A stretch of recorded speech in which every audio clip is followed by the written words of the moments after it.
কাছে বলে, মাগো বিদায় দে রে মা, বিদায় দে, জন্মের মতন বিদায় দে।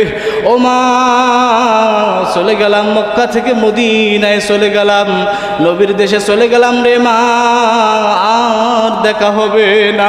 মায়ের কাছ থেকে জন্মের মতন বিদায় নিয়া আব্দুল উজ্জা মক্কা থেকে মদিনা, মরুভূমি রাস্তায়, পেটের মধ্যে খানা নাই, দানা নাই, আদাটা কম্বল নিয়ে কোমরটা সোজা হয়ে দাঁড়াতে পারে না।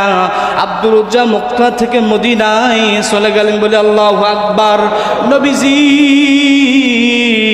আসহাবে সুফার ভিতরে সাহাবায়ে একরামদেরকে তালিম দিচ্ছিলেন, তখনও কিন্তু নবীজির নজর আব্দুল্লাহর দিকে, আব্দুল উজ্জার দিকে যায় নাই।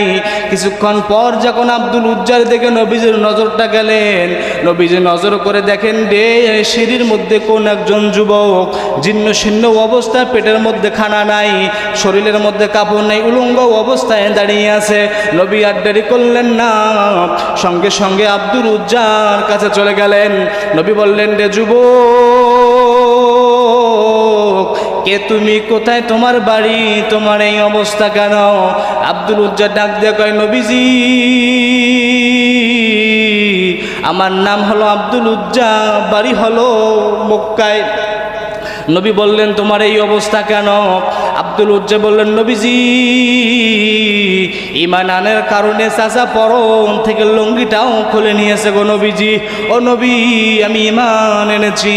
আমার নবী ডাক দেয়া করে, আব্দুল উজ্জা, ঈমান আনার কারণে যদি তোমার চাচা তোমার পরন থেকে লুঙ্গিটা খুলে নিয়েছে, লাত মানাত সরস্বতী আপড়ো যদি গাছের পূজা, মাছের পূজা, চন্দ্রের পূজা, সূর্যের পূজা করেছ, তোমার নাম ছিল আব্দুল উজ্জা, আমি নবী তোমার নাম দিয়ে দিলাম আব্দুল্লাহ। জোরে বল, চিৎকার মেরে কোন আল্লাহু আকবার।